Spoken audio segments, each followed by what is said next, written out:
Holla ballers! We got a sneaky presentation from Blizzard about what's coming up in 10.1 as well as the 10.07 release date with a whole bunch of new features for World of Warcraft. Some of them I'm not quite sure I understand what they are. Let's have a look.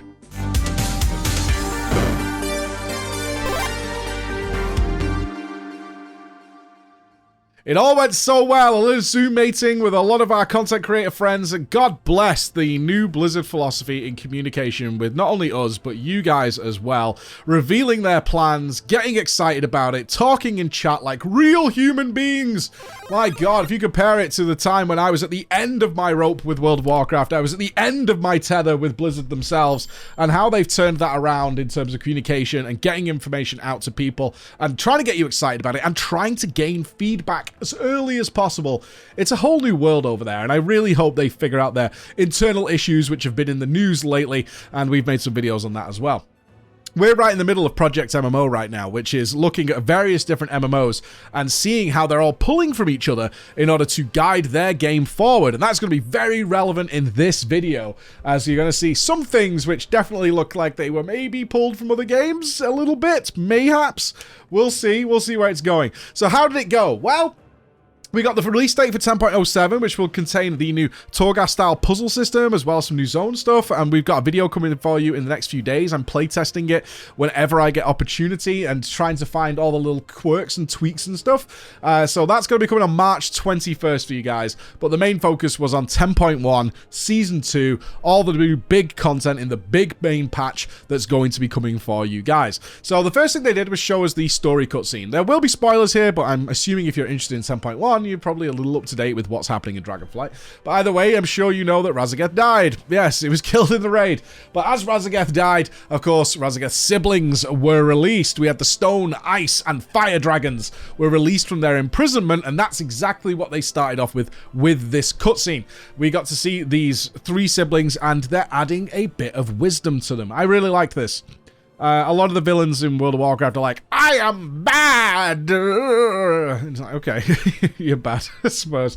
Or they're doing some really convoluted storyline, as we saw in Shadowlands, that's like, I can't anymore, I can't. But what we did see is that the leader, the Stone Dragon, was saying we need to be cautious. These guys are not jokes. They're not to be underestimated. We need to keep our peepers open on these guys, because they killed Raszageth. They're no jokes. Where we saw Ice and Fire were a little bit more reckless, a little bit more like, let's just kick their ass and take names. And Stone Bro was like, oh, whoa, whoa, whoa, whoa. We need some things first.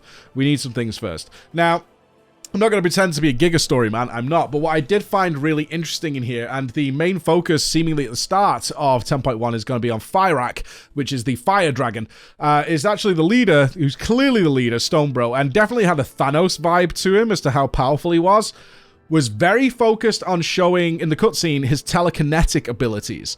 And I would expect raiders out there, who are no doubt going to be facing him, be ready to have your ass slammed into the floor, because if he's doing anything, he's not picking anything up. This guy doesn't even pick up his spoons, eat his breakfast.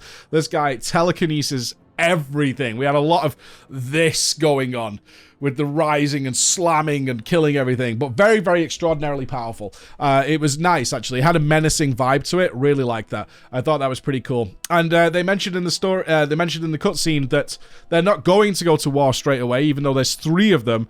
Instead, the brothers and sisters are going to go looking for Neltharion's lab, where he was conducting all his experiments. And they don't care about the crappy experiments that Neltharion was doing. What they actually want is the power source. They need the power source that comes from the lab in order to do something with it. So they're looking for more power to strengthen them against us, because we're clearly not jokes. I like this. I like this. They're not just the all-consuming power that I will kill you by ramming my giant sword into the earth. This time they're taking a little bit of patience and time in order to prepare for it. So really like this. But let's move on to the important stuff, which is the gameplay. And there's a lot here. And interestingly, seemingly, any of you guys like Cataclysm? I know it's a mixed bag in some people's eyes, but a lot of Cataclysm-inspired stuff is coming this way, and it's kind of interesting. Let's get the basics out of the way. So Mythic Plus new season, as you will know, or maybe you don't know, they're going to be like sunsetting the dungeons that are in the current Mythic Plus pool for now. And then a whole new fresh bunch of Mythic Plus dungeons is coming in. So we'll get the next half of the Dragonflight dungeons, which are not currently in the M Plus dungeons, as well as a bunch of older dungeons brought up to the modern era. So Freehold is going to be in there. Interestingly enough, Vortex Pinnacle from Kata is going to be in the pool. They have gone back as far as the Cataclysm dungeons now in order to make some Mythic Plus dungeons. Awesome. These dungeons are great. I had a great time in Vortex Pinnacle. I thought it was really fun. I'll be interested to see the Tyrannical Wind boss doing his magic once again. I'll be very curious when we get to play that as to how fun it is. There's a lot of people who got lost in Vortex Pinnacle and ended up flying off into the sunset. But we'll see how that goes. But maybe once again we will get to break ourselves upon his body should that dungeon, the Stone Core, reappear. It's not in this Mythic Plus pool, but they've clearly gone back to Cataclysm to get some new dungeons. I wouldn't be mind seeing Stone Core again. It's got some nice, simple, and effective mechanics in there, and they'll no doubt modify some of them as well. So we could be seeing dungeons like that, and maybe even going back further. Maybe we'll see some Wrath of the Lich King dungeons. I don't know. We could see that. We could definitely see something like that, as well as some Legion dungeons coming in. Neltharin's Lair will be reappearing as well in there. We did find out about the new raid. We are obviously expecting a new raid. No surprises there, but it is Abberus the Shadowed Crucible. It's going to be a 9-boss raid, so right in the middle of where we would expect these raids to be.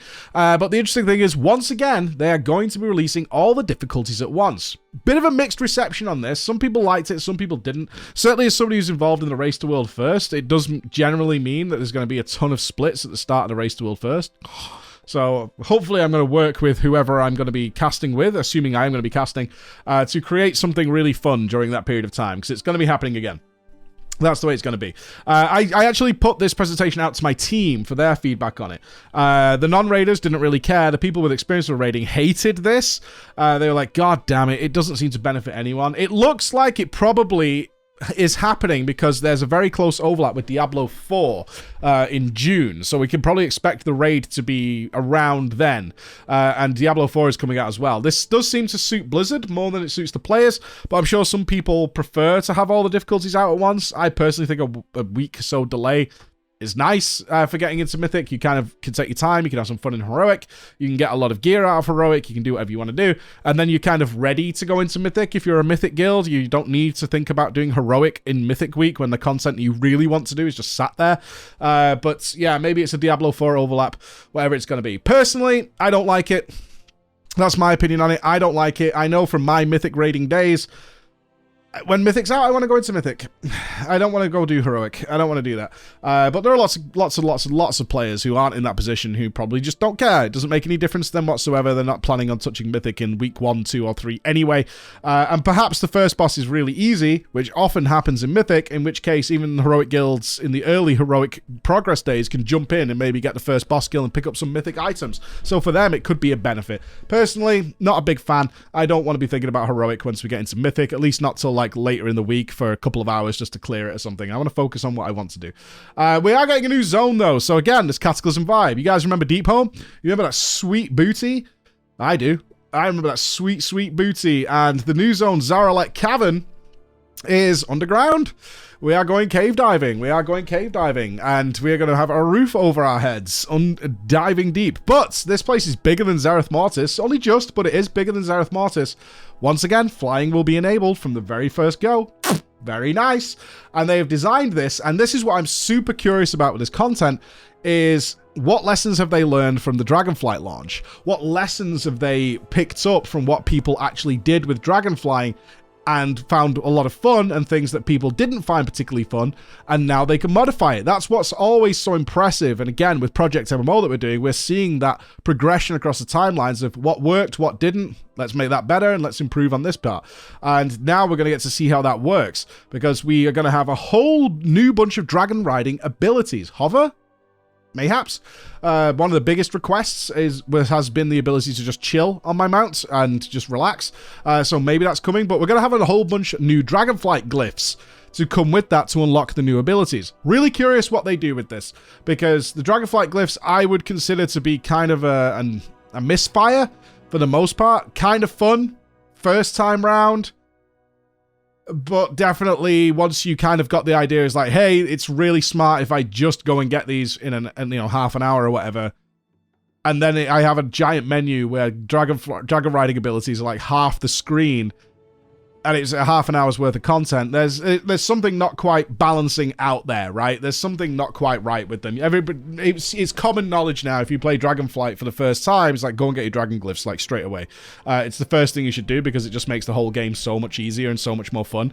And therefore, it's kind of a dead-end piece of content. I'm really curious what they do with this. Will they add this into some mini-games? Will they tie them to races? Or will they just be exploration things again? And they're actually fine with that. I'm curious how Blizzard has taken the dragon glyph idea and either grown it or accepted as like, oh, it's fine. Yeah, we just want you to explore the zone. That's it. We're flying anyway. But one of the things they mentioned, a big shout outs to Maria, who did the presentation here. Maria's one of the people we interviewed when we were at Blizzard. She's a wonderful lady, lead quest designer on World of Warcraft. Absolutely amazing to see her delivering what this new content is going to be, considering she's in charge of most of the stuff that's coming out in these kinds of patches. Amazing. Is that she mentioned there's a lot of scenic opportunity for weaving through the stalagmites and the stalactites that are going to be in Zaralek Cavern, allow you to do some really cool flying things, which I think people really like. I know I do with Dragonflying, is being able to Top Gun your way through all these valleys and things like that. That's a super fun thing to do with your dragon. So I'm happy to see they're going to be doing that. So very interested on what lessons they've learned and what they show us here with this. We are going to get a new Renown faction down there. This was a misfire. Again, when we put this out to the team, not a misfire, but a mixed bag. The Niffens, they're very cutesy mole blind creatures. little cutesy things that are going to be out there. Yeah, they remind me of Porgs. I think they're called Porgs from Star Wars, where you either hate them. Some people love them, some people hate them, that are in there. But new mini games similar to what we had with the Renown tracks we already have in Dragonflight, but they're including cave diving into here. I want to know, are they improving on this? Because the Pokemon Snap and all that was such great potential, and it didn't really go anywhere. It was one of the things we talked about during the alpha and beta, is like, hey, this is a great basis to make something really cool later down the line, like if this advances and goes anywhere. It hasn't done that yet, so what's the new version of it going to be? Is it relatively simple? I predict it probably will be. Or is it something that has a bit of depth to it, a bit of substance to add to it? Now, they are mixing in here snail races. So where Project MMO comes in, because I've been doing Guild Wars 2 as part of my discovery process on our journey of MMOs, and they have beetle races. They have them in the very earliest zones, pretty much, that you can just go doing hyper-fast beetle races. They have their own leaderboards, they have their own reward structure, all that kind of stuff. My guess is this is just ripped out of Guild Wars 2, if I'm being honest with you. I am that guy now. I've played it, so I'm pretty sure the snail races are probably the beetle races. Will they be as good? That's the question. There's drifting and stuff with the beetle races, and they're very, very quick. Some of the courses are particularly challenging. So I'll be interested to see how the snail races work out. It's just as soon as I saw snail races, I was like, that sounds awfully familiar to something that I've been playing this last couple of weeks. So I'll be very curious to see how that goes. The best thing about the new zone, though, the new raid, does have its all class-specific tier sets. They're always subjective as to whether you like them or not, or whether you're going to stick with what you have. But one of the coolest things we saw here, and seemingly universal amongst my team at least, was the themed outdoor world sets, which are based on the Black Dragonfly, which are a big part of 10.1, including matching armor mounts. And they're awesome looking. They're really, really good. And I was like, this is great. Mounts that are also armored the same as your character is a really stark, bold image that a lot of people will get on board with, especially if they're repping a Dragonfly that they have a particular affinity to. And this is something that can be extended to so many things, instead of it being, oh, I've got to find the right mount recolor to match my armor, kind of, and most people just don't bother when it comes to mounts, especially because we're limited to dragons. We are getting new dragons.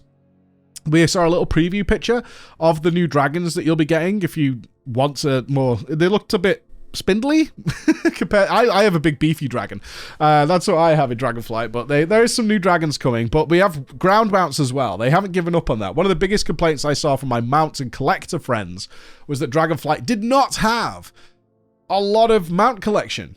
Their usual first weeks of a new expansion are spent farming the rares, collecting the chain quests that need to be done. There was a couple, but nowhere near as many as there were in Shadowlands and stuff. But now, it looks like Zaralek Cavern is going to be reintroducing some of that stuff that people like, and with cool themes to match them. They did say there's going to be recolors and stuff, but matching an armor set to collect, a weapon set to collect, and a matching mount to go with it, I think people are going to dig on that. Really cool.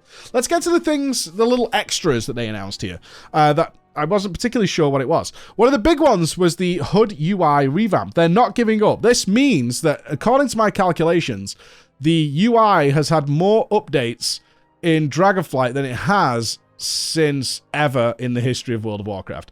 And I'm glad they're not giving up on it, because they're really trying to, and add-ons have been a big subject lately, trying to get away from people requiring certain add-ons by just like, what is it you guys use all the time? Okay, let's just build that into the game. Because if everybody's using it, then we should have it in the game. So they mentioned things like Group Manager are coming in, which is really nice. A raid frame modifier. Mwah, more work on the raid frames, please. It's so frustrating to get, because they're so nearly perfect. And I like using the Blizzard raid frames because all the weird debuffs and stuff just work on the Blizzard ones, whereas in some custom UIs, you've got to manually add things, you've got to filter things, all that kind of stuff. And the Blizzard UI usually just accounts for everything. But it's bad to modify. It's so shite.